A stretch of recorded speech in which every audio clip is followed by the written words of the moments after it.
Hello नमस्कार दोस्तों, मैं सारिका और आप सभी का बहुत स्वागत है विधि संगम क्लासेस में। दोस्तों चलिए फिर से आज the protection of children from sexual offences act के एक और चैप्टर को हम देखेंगे। और ये चैप्टर बहुत ही इंपॉर्टेंट है क्योंकि तमाम एग्जामिनेशंस में चैप्टर के नेम से ही सीधे क्वेश्चन पूछ ले रहा है कि भाई स्पेशल कोर्ट ये किस चैप्टर में है। तो जी हाँ, आज हम उसी चैप्टर पर बात करने जा रहे हैं और ये है चैप्टर 7। तो सभी मेरे प्यारे फ्रेंड्स एकदम याद रखेंगे पॉक्सो एक्ट में स्पेशल कोर्ट किस चैप्टर में है, चैप्टर 7 में है, राइट।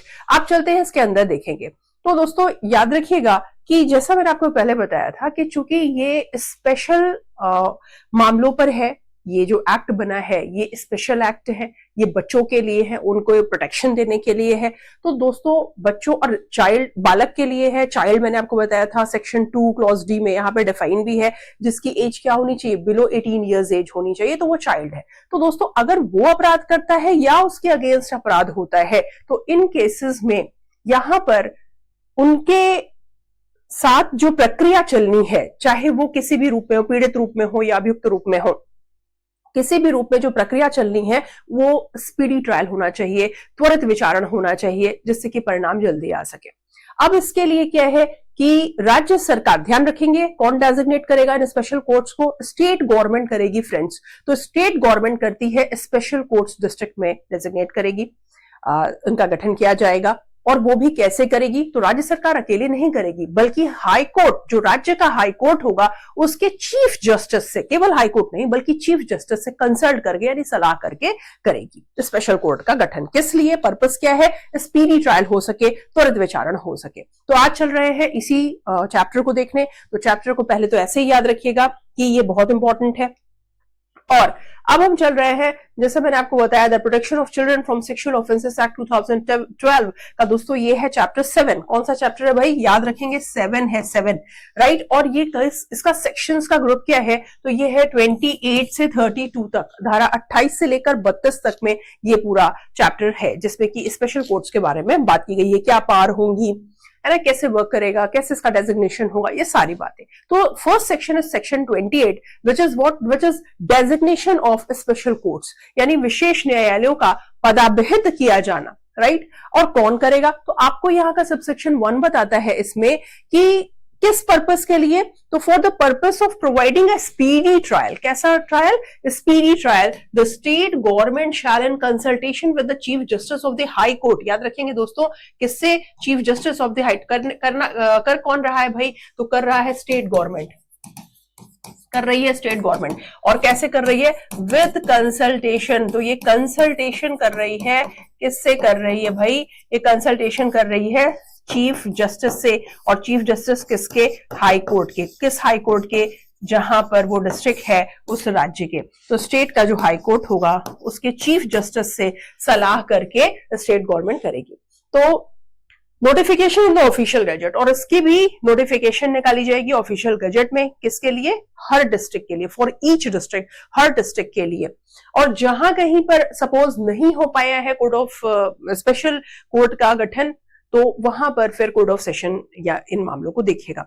तो कोर्ट, जो स्पेशल कोर्ट है यहां पर, इस पे जो उसके पीठासीन अधिकारी होंगे वो कौन होंगे, तो वो सेशंस जज होंगे या फिर एडिशनल सेशंस जज होंगे। तो याद रखेंगे आप इसको, ठीक है।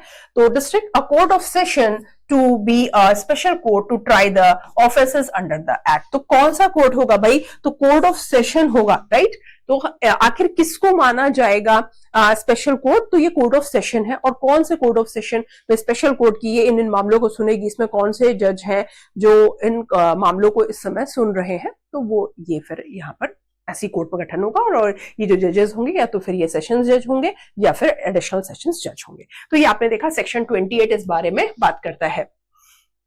परंतु प्रोवाइजो भी यहां पर लगा हुआ है। प्रोवाइजो क्या कहता है कि अगर, परंतु यदि कोई सेशन न्यायालय बालक अधिकार संरक्षण आयोग अधिनियम 2005 या तत्समय प्रवृत्ति किसी अन्य विधि के अधीन उन्हीं प्रयोजनों के लिए अभिहित बालक न्यायालय के रूप में अधिसूचित किया गया है, तब ऐसा न्यायालय इस धारा के अधीन विशेष न्यायालय समझा जाएगा। तो कहने का मतलब कि अगर ऑलरेडी सेशन न्यायालय, कोई सेशन न्यायालय, देखिए मैंने आपसे क्या कहा, कोई सेशन न्यायालय किसके तहत, बालक अधिकार संरक्षण आयोग अधिनियम, बालक अधिकार संरक्षण आयोग अधिनियम 2005 ठीक है। देखिए, for the protection of child rights act 2005 और अ special court designated for similar purposes, किसको डेजिग्नेट किया गया है? तो भाई देखिए, दो बातें। नंबर वन कि यदि बालक अधिकार संरक्षण आयोग अधिनियम 2005 या कोई अन्य विधि, उस वक्त अगर कोई अन्य विधि भी है तो इसके अधीन अगर कहा गया है कि बच्चों के लिए जो बच्चों के मामले हैं या पॉक्सो के लिए जो मामले हैं उनका विचारण कहा हुआ कोर्ट ऑफ सेशंस में होगा, तो वही फिर वो वहां पर सेशन कोर्ट में होगा और वहां उसी को स्पेशल कोर्ट समझा जाएगा।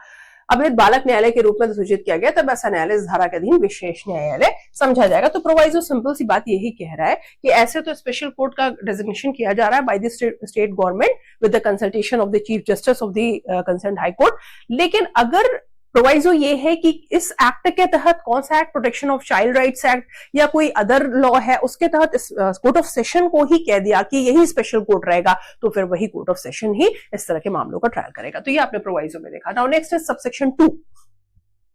तो देखिए भाई, ये कह रहा है while trying an offence under this act special court shall also try an offence other than the offence referred to in subsection 1 with which the accused may under the code of criminal procedure 1973 be charged at the same trial. देखिए, बहुत ही important है ये subsection 2। और subsection 2 क्या कह रहा है? अब दिमाग में आ रहा होगा कि सपोज कुछ ऐसा मामला है दोस्तों जिसमें कि एक चार्ज ऐसा है जो पॉक्सो से संबंधित है, मतलब वो एक ऐसा ऑफेंस का गठन कर रहा है जो पॉक्सो एक्ट के तहत अपराध है। ध्यान से समझिएगा, मतलब उसने किसी अपराध के तहत ऐसा कोई अपराध किया जिससे पॉक्सो एक्ट कहता है कि ये दंडनीय है, मतलब वो कार्य पॉक्सो एक्ट के तहत दंडनीय है, यानी बच्चे के विरुद्ध अपराध किया है, चाइल्ड अगेंस्ट, राइट। और सेम टाइम उसने कुछ ऐसा ऑफेंस भी किया है जो अदर ऑफेंस में आ रहा है, जो पॉक्सो में नहीं आ रहा, जिस पर चार्जेस, अगर पॉक्सो वाला एक्ट हटा दिया जाए और तब जो चार्जेस उस एक्यूज्ड पे बन रहे हैं या जिसके जो भी उसके खिलाफ शिकायत है या जिसके खिलाफ अभियुक्त के खिलाफ जो भी एफआईआर हुई है या कंप्लेंट हुई है, ठीक है, तो जो भी उसने अपराध किया है वो किसी अदर एक्ट में है, ठीक, या उसका ट्रायल सीआरपीसी के तहत होना चाहिए था, ठीक, कोर्ट ऑफ सेशन करती या कोई और कोर्ट करती, जो भी करती, लेकिन कुछ और ऑफेंस उसने किया है पॉक्सो एक्ट में दिए हुए ऑफेंस के अलावा। मतलब कुछ अपराध ऐसे हैं या एक अपराध ऐसा है जो पॉक्सो का है, बाकी कुछ ऑफेंस ऐसे हैं जो पॉक्सो के नहीं हैं। तब क्या होगा? अब उस मामले में इस अभियुक्त का ट्रायल चल रहा है, एक्यूज्ड का ट्रायल चल रहा है, तो अब ये होगा भाई, पॉक्सो वाले को तो स्पेशल कोर्ट देखेगी जैसा आप सुन रहे हैं, बाकी को कौन देखेगा? यानी जो बाकी चार्जेस लगे हैं या जो उसके ऊपर जो अदर ऑफेंसेस के एलिगेशंस हैं, इन पर क्या होगा? क्या इनके लिए उसको अदर कोर्ट में भेजा जाएगा या इस स्पेशल कोर्ट को ही पावर है कि वो पॉक्सो एक्ट के तहत वाले ऑफेंस के साथ साथ अदर ऑफेंसेस का भी ट्रायल कर सकता है? तो जी हां, कर सकता है। ये आपको सेक्शन 28 सबसेक्शन 2 कहता है। ध्यान रखें, जितने भी उसके ऊपर चार्जेस लग रहे हैं, जितनी भी शिकायतें हैं, जितने भी अपराध उसने किए हैं, अगर उसमें कोई पॉक्सो है और पॉक्सो एक्ट से संबंधित है, उसके अलावा भी जो ऑफेंसेस हैं उन सब का फिर ट्रायल स्पेशल कोर्ट ही करेगी जो पॉक्सो एक्ट के तहत गठित की गई है या पॉक्सो के मामलों को देखने के लिए गठित की गई है। तो सारे मामलों का फिर ट्रायल वही कोर्ट देखेगी। ये नहीं होगा कि इसके लिए आप अलग जाओगे, इस वाले के लिए अलग, इस मामले के लिए अलग कोर्ट जाओगे, नहीं, ऐसा नहीं होगा। इस अधिनियम के अधीन, अधिनियम मतलब पॉक्सो एक्ट, किसी अपराध का विचारण करते समय, भाई एक्ट के तहत कोई ऑफेंस हुआ है, उसका ट्रायल कोर्ट कर रहा है, उस समय कोई विशेष न्यायालय किसी ऐसे अपराध का भी विचारण कर सकता है जो धारा 1 में निर्दिष्ट किसी अपराध से भिन्न विचारण भी करेगा, मतलब अदर ऑफेंसेस भी है तो उनका भी ट्रायल कर सकेगा, जिसके साथ अभियुक्त को दंड प्रक्रिया संहिता के अधीन उसी विचारण में आरोपित किया जा सके। तो ये आगे चलेंगे सबसेक्शन 3। इस अधिनियम के अधीन गठित विशेष न्यायालय को सूचना प्रौद्योगिकी अधिनियम 2000, अब एक और एक्ट आप देख रहे हैं, में किसी बात के होते हुए भी क्या माना जाएगा? सेक्शन 67B के अधीन अपराधों का, जहां तक कि वे किसी कृत्य, व्यवहार या रीति में बालक को चित्रित करने वाली, लैंगिक सुस्पष्ट करने वाली सामग्री के प्रकाशन, पारेषण से संबंधित है या बालक का ऑनलाइन दुरुपयोग शुकर बनाते हैं, विचारण की अधिकारिता होगी। तो भले ही वो मामला किस में आ रहा है, आईटी एक्ट में आ रहा है, ठीक है, लेकिन जी हाँ, स्पेशल कोर्ट इसके लिए भी वहां पे ट्रायल कर सकेगी, ये आपको सबसेक्शन 3 कहता है, क्योंकि मामला किससे संबंधित है, बच्चे से संबंधित है। तो चाहे पब्लिकेशन किया हो, ट्रांसमिशन किया हो, sexually explicit material depicting children in any act or conduct or manner or facilitates abuse of children online। तो अगर ऑनलाइन भी है, पब्लिकेशन है, ट्रांसमिशन है, कुछ भी ऐसा किया, उन सब का ट्रायल कौन देखने वाला है, स्पेशल कोर्ट देखेगी। Now next section is section 29। 29 is what, ये प्रिजम्पशन है दोस्तों। प्रिजम्पशन, उपधारणा, आपने इंडियन एविडेंस एक्ट में प्रिजम्पशन पढ़ा है, ठीक है। तो ये क्या पढ़ा है, मे प्रिज्यूम, शैल प्रिज्यूम, कॉन्क्लूसिव प्रूफ पढ़ा है, ठीक है। तो दोस्तों प्रिजम्पशन है एज टू सर्टेन ऑफेंसेस, जो ऑफेंसेस यहां पर बताए गए हैं, कुछ उनमें से उनके लिए कोर्ट क्या प्रिज्यूम करेगी, कोर्ट की क्या अवधारणा होगी, इस स्पेशल कोर्ट की क्या अवधारणा होगी, प्रिजम्पशन होगा, ये आपको 29 बताती है। तो प्रिजम्पशन के बारे में कौन बात कर रहा है, सेक्शन 29 बात कर रहा है। तो ये क्या कहते हैं, मान लीजिए कि एक कोई व्यक्ति है, ठीक है, वो किसके लिए यहां पर प्रोसिक्यूट किया गया है, यहां पर उसने कोई ऑफेंस किया है, या उसका अबेटमेंट किया है, या उसने अटेम्प्ट किया है, और इन क्या किया है, ये किनका किया है, ऑफेंसेस का। कौन से offences, section 3, section 5, section 7, section 9। जी हां, इस एक्ट में जब आप पढ़ेंगे तो इन सेक्शंस में स्पेशल ऑफेंसेस बताए गए हैं, जिनके पनिशमेंट दोस्तों जस्ट उनके बाद वाले सेक्शंस में दिए हैं। लाइक सेक्शन 3 का पनिशमेंट सेक्शन 4 में आप पाएंगे, सेक्शन 5 का पनिशमेंट सेक्शन 6 में पाएंगे, सेक्शन 7 का पनिशमेंट आप सेक्शन 8 में देखेंगे, और सेक्शन 9 का पनिशमेंट दोस्तों आप कहां देखेंगे, सेक्शन 10 में देखेंगे। तो बड़े इंपॉर्टेंट है, और इसको भी अलग से क्लास लेके आके आपको बताऊंगी, क्योंकि वहां से भी क्वेश्चन पुटअप होते हैं, किसके लिए क्या पनिशमेंट है और ये ऑफेंस किस सेक्शन में आता है, ये पूछा जाता है, ठीक है। तो इसके लिए अलग से क्लास होगी, वो अलग से देखा जाएगा। अभी फिलहाल आप सुने कि अगर किसी व्यक्ति को यहां पर क्या किया गया, प्रोसिक्यूट किया गया, अभियोजित किया गया, क्यों, उसने क्या किया है, या तो किया है यानी कमिट किया है, या अबेट किया है, दुष्प्रेरण किया है, या अटेम्प्ट किया है, प्रयास किया है, किस बात का किया है। तो इसी एक्ट के सेक्शन यानी कि पॉक्सो के सेक्शन 3, 5, 7, 9 में जो ऑफेंस बताए गए हैं, कि इनमें से किसी प्रकार से, तो अगर उसमें से किसी प्रकार से किया है दोस्तों, तब क्या होगा, ये प्रिजम्पशन कोर्ट क्या करेगी, वो आप यहां देखेंगे। The special court shall presume that such person has committed or abated or attempted to commit the offense as the case may be, unless the contrary is proved। बताइए आप में से कौन बता सकता है ये किस प्रकार का प्रिजम्पशन है। यानी दोस्तों ये प्रिजम्पशन है shall presume, ये shall presumption है, shall presume, यानी कोर्ट अपनी तरफ से मान लेगी कि तुमने कमिट किया है, तुमने अबेट किया है, तुमने अटेम्प्ट किया है, मतलब तुमने अपराध किया है, यानी कि जिसके ऊपर प्रोसिक्यूशन चल रहा है। तो कोर्ट का प्रिजम्पशन ये होगा, उपधारणा ये होगी कि तुमने अपराध किया है लगता है, या तुमने दुष्प्रेरण किया है, या तुमने प्रयत्न किया है, हाँ तुम्हें मौका दे रहे हैं, अनलेस कॉन्ट्रारी इज प्रूव्ड, यानी अनलेस, ठीक है हम तो ये मानेंगे, हाँ तुमको मौका दे रहे हैं, तुमको मतलब अभियुक्त को, कि तुम अगेंस्ट प्रूफ कर दो, तुमने कमिट नहीं किया प्रूफ करो, तुमने अबेट नहीं किया प्रूफ करो, तुमने अटेम्प्ट नहीं किया प्रूफ करो। मतलब कहने का कि कोर्ट अपनी तरफ से मानेगी कि तुमने प्रिजम्पशन करेगी, उपधारणा करेगी कि ऐसा हुआ है, हाँ तुम्हें मौका दिया जा रहा है, तुम अगेंस्ट प्रूफ कर दो और छोड़ दिए जाओगे, ठीक है। तो यही सेक्शन 29। अच्छा ये याद रखेंगे 28 में डेजिग्नेशन ऑफ स्पेशल कोर्ट कौन करेगा, ठीक है, और वो किन मामलों का ट्रायल कैसे कैसे कर सकती है, 28। And 29 is what, presumption. Presumption कैसी है, शैल प्रिज्यूम, राइट। आगे चलते हैं, अब देखेंगे दोस्तों नेक्स्ट सेक्शन है section 30, presumption of culpable mental state. अब यहां पर जैसे आपको पता है कि किसी भी ऑफेंस के लिए जरूरी है, आपने आईपीसी में पढ़ा था कि यहां पर मेंस रिया का होना बहुत जरूरी है, क्रिमिनल इंटेंशन होना चाहिए, आशय होना चाहिए, दुराशय होना चाहिए, राइट। अब इसके बारे में क्या प्रिजम्प, क्योंकि विदाउट इंटेंशन तो ऑफेंस हो ही नहीं सकता। अब इस केस में सेक्शन 30 बताता है कि कोर्ट क्या प्रिजम्पशन मानेगी कल्पेबल मेंटल स्टेट के बारे में, यानी कि उसकी जो आपराधिक मानसिक स्थिति थी उसके बारे में कोर्ट की उपधारणा क्या होगी। तो देखेंगे यहां पर सेक्शन 30 क्या कहता है।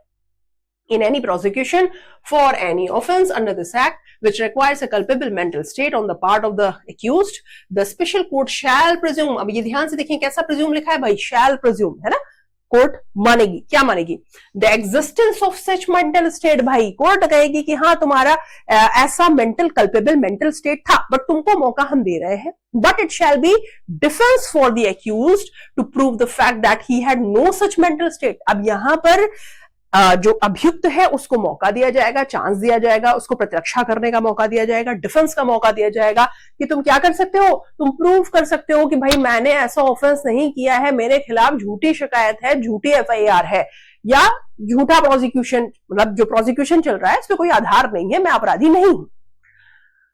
अपराधी तो भाई कोर्ट डिसाइड करेगी, मेरे ऊपर जो चार्जेस लगे हैं वो निराधार है और मुझे छोड़ दिया जाए, acquittal हो। तो shall be defense for the accused to prove the fact that he had no such mental state with respect to the act charged as an offense in that prosecution। तो मैंने आपसे क्या कहा, बस आपको याद रखना है 29 में आपने देखा था कि ऑफेंसेस कौन से ऑफेंसेस, सेक्शन 3, 5, 7, 9, इनका अगर कमिटमेंट किया, इनका अबेटमेंट किया, इनका अटेम्प्ट किया, इसके बारे में कोर्ट का प्रिजम्पशन होगा, shall presume, राइट। 30 कहता है कल्पेबल मेंटल स्टेट, जिस भी ऑफेंस में अगर कोर्ट पे कल्पेबल मेंटल स्टेट प्रूफ करने की जरूरत है तो कोर्ट तो मानेगा कि तो ऐसी कल्पेबल मेंटल स्टेट थी, हाँ तुम्हें मौका दे रहे हैं, थी कि नहीं थी ये प्रूफ कर दो, तुम्हें का मतलब एक्यूज्ड। चलिए नेक्स्ट देखेंगे सबसेक्शन 2। इस धारा के प्रयोजनों के लिए किसी तथ्य का साबित किया जाना केवल तभी कहा जाएगा जब न्यायालय इसकी विद्यमानता के बारे में युक्तियुक्त संदेह से परे विश्वास करता है, और केवल तब नहीं जब इसकी विद्यमानता संभाव्यता की प्रबलता द्वारा स्थापित होती है। ठीक है, कहने का मतलब कि अगर साबित तब करना है जब कोर्ट को क्या लग रहा है, कोर्ट को लग रहा है कि said to be proved only, तभी प्रूव करना है when the special court believes it to exist beyond reasonable doubt। Court कह रहा है कि जी हाँ ये एग्जिस्ट करती है बियॉन्ड रीजनेबल डाउट, मुझे कोई संदेह नहीं है, और इसलिए नहीं कि not merely when its existence is established bye a preponderance of probability, संभाव्यता पर नहीं। एक्सप्लेनेशन पर आए, इस धारा के आपराधिक मानसिक स्थिति के अंतर्गत आशय, अच्छा ये याद रखेंगे दोस्तों, इस पे क्वेश्चन होता है कि ये जो कल्पेबल मेंटल स्टेट है इसमें क्या क्या शामिल है, तो सिर्फ आशय ही नहीं बल्कि और भी चीजें शामिल है जो आपको यहाँ पर एक्सप्लेनेशन बताता है। तो क्या शामिल है देखें यहाँ पर, तो दोस्तों ये कह रहा है आशय भी है, हेतु भी है, दोनों है। ठीक है, तो आशय हेतु किसी तथ्य का ज्ञान भी है, भाई देख लीजिए, किसी फैक्ट का नॉलेज भी है, और किसी तथ्य में विश्वास या विश्वास किए जाने का कारण भी है। Very important, this explanation is very important because बहुत जगह आजकल ऐसे क्वेश्चंस पुट अप हो रहे हैं कि कल्पेबल मेंटल स्टेट में क्या शामिल है। अब लगेगा भाई मेंसरिया में आशय की बात थी, आशय है, हेतु है कि नहीं, ज्ञान है कि नहीं, विश्वास है कि नहीं, है ना, तो भाई ये भी है, आप यहां पर एक्सप्लेनेशन में देख रहे हैं। ठीक है, state includes intention, motive, knowledge of a fact and the belief in or a reason to believe a fact, ये सभी के सभी माने जाएंगे कि ये culpable mental state। यानी अगर तुम्हारा motive था it means you have a culpable mental state, अगर तुम्हारा particular ऐसा intention था same, अगर तुम्हें knowledge था उस fact का it means you have culpable mental state, तो ये या belief था तो भी culpable mental state माना जाएगा। Now next चलते हैं 31 पर आते हैं दोस्तों। Application of code of criminal procedure 1973 to the proceedings before a special court, विशेष न्यायालय के समक्ष कार्यवाहियों को दंड प्रक्रिया संहिता 1973 का लागू होना। बड़ा प्यारा सा सेक्शन, लंबा चौड़ा लिखा जरूर है, छोटी सी बात ये कह रहा है कि पॉक्सो एक्ट में जो कार्यवाहियां होंगी, ठीक, वो किसके तहत चलेंगी, तो सीआरपीसी के प्रोविजंस भी यहां पर लागू होंगे। तो इस अधिनियम में था उपबंधित के सिवाय, हाँ अगर एक्ट में कुछ और, पॉक्सो में कहीं जहां कुछ और दिया है वहां वो फॉलो होगा, जहां कुछ ऐसा नहीं दिया है वहां पे सीआरपीसी। दंड प्रक्रिया संहिता के उपबंध जमानत और बंधपत्र के संबंध के उपबंधों सहित यानी बेल बॉन्ड के प्रोविजंस के साथ साथ किसी विशेष न्यायालय के समक्ष कार्यवाहियों को लागू होंगे, और उपबंधों के प्रयोजनों के लिए विशेष न्यायालय किसी सेशन न्यायालय को समझा जाएगा तथा विशेष न्यायालय के समक्ष अभियोजन का संचालन करने वाला व्यक्ति लोक अभियोजक समझाएगा। इंपॉर्टेंट यहां पर ये है, दो बातें, अगर पॉक्सो एक्ट कहता है कि इस प्रोसीडिंग में कुछ और प्रक्रिया तो वो फॉलो होगी, नहीं कुछ कह रहा है तो क्या फॉलो होगा, सीआरपीसी फॉलो होगा, सीआरपीसी के प्रोविजंस लगेंगे। इवन बेल बॉन्ड की भी प्रोविजंस जो वहां है यहां पर एप्लीकेबल है। नंबर 2, स्पेशल कोर्ट को क्या माना जाएगा, जैसे कोर्ट ऑफ सेशन है, और वैसे भी मैंने आपको बताया कि जो रैंक होगी जजेस की वो कोर्ट ऑफ सेशन के ही सेशन जज या फिर एडिशनल सेशन जज होंगे इसमें, राइट। दूसरी चीज ये कि इसमें ये इंपॉर्टेंट है ये जो विशेष न्यायालय के समक्ष अभियोजन का संचालन करने वाला व्यक्ति कौन समझा जाएगा?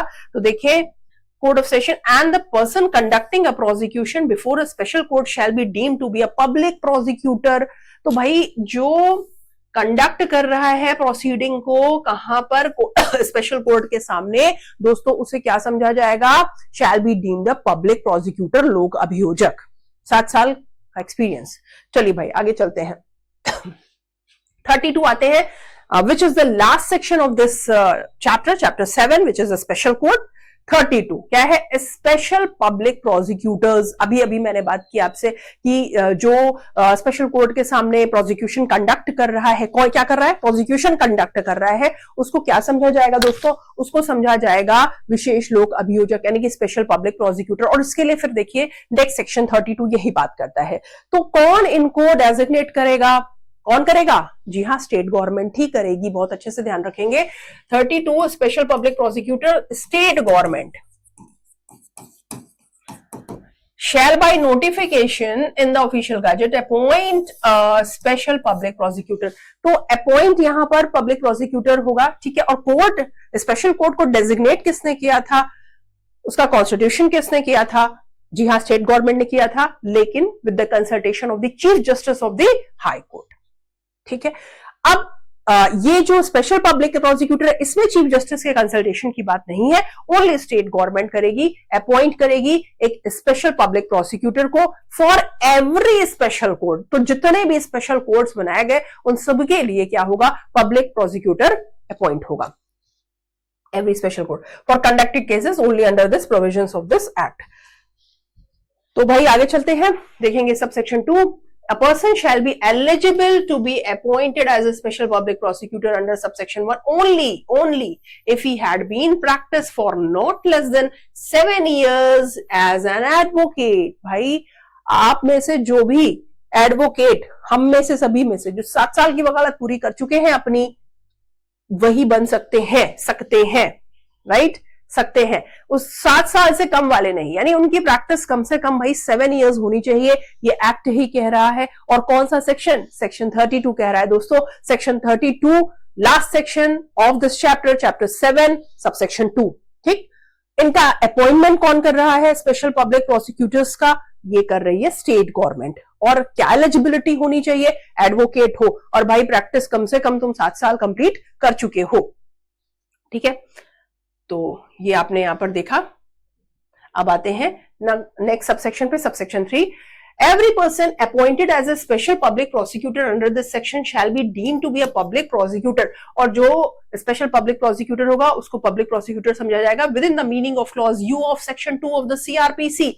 आपने सेक्शन 2 सीआरपीसी में सेक्शन 2 क्लॉज यू देखा था ना भाई? देखा था, सबको याद है? इसमें क्या था? आपने पढ़ा था पीपी, यानी कि पब्लिक प्रोसिक्यूटर, राइट? तो ये वही पब्लिक प्रोसिक्यूटर समझा जाएगा, है ना। And provisions of the court shall have effect accordingly, ठीक है। तो ये वही है जो यहाँ पे आपको बताया गया। तो ये था लास्ट सेक्शन 32 आपके इस चैप्टर का। तो एक बार सारे मार्जिनल नोट्स को जरूर देखेंगे हम लोग। चलिए देखिए दोस्तों, आपने सबसे पहले क्या देखा? सेक्शन 28 देखा। सेक्शन 28 क्या करता है? Designation of special courts. Next फिर आपने देखा कौन कर रहा है? मैंने अभी भी बताया आपको, state government with the consultation of the chief justice of the concerned high court. And after that you have to see 29 which is presumption as to certain offences. अब ये कौन से ऑफेंसेस है याद रखेंगे? Section 3, 5, 7, 9, right. इनका क्या? इनका कमिटिंग, इनका बेटिंग, इनका टैम्पटिंग, इनके लिए कोर्ट मानेगा तुमने किया है, हाँ तुम्हें मौका दे रहे हैं, तुम अगेंस्ट प्रूफ कर ले जाओ। Next is 30 what? 30 presumption of culpable mental state. और एक कल्पेबल मेंटल स्टेट में मोटिव भी शामिल, इंटेंशन, मोटिव, नॉलेज, बिलीफ सभी शामिल है। और कोर्ट में ये कैसा प्रिजम्पशन है? ये भी शैल प्रिज्यूम है। हाँ, एक्यूज को मौका देगा कि तुम अगेंस्ट कॉन्ट्रारी प्रूव कर लो, ठीक है। तो ये आपने यहां पर ये सब देखा था। फिर 31 पे आते हैं। 31 is what? Is application of code of CrPC to proceedings before special court. तो सिंपल सा 31 कह रहा है अगर पॉक्सो एक्ट में कुछ ऐसी प्रोसीडिंग्स दी है तो वो लागू होंगी, नहीं दी है तो सीआरपीसी में दिए हुए जो प्रोविजंस है वो लागू होंगे। और आगे चलते हैं 32 स्पेशल पब्लिक प्रोसिक्यूटर ठीक, क्योंकि जो मामले का अभियोजन का संचालन कर रहा है उसको आपने 31 में पढ़ा कि पब्लिक प्रोसिक्यूटर समझा जाएगा। अब ये पब्लिक प्रोसिक्यूटर कौन होगा? Appointed by the state government. And practice eligibility क्या होनी चाहिए? प्रैक्टिस होनी चाहिए minimum 7 years as an advocate. तो चलिए दोस्तों, आज ये चैप्टर आपने खत्म कर डाला। कौन सा? Chapter 7, special code of the POCSO act. मिलते हैं नेक्स्ट क्लास में नेक्स्ट चैप्टर के साथ। तब तक के लिए थैंक यू सो मच।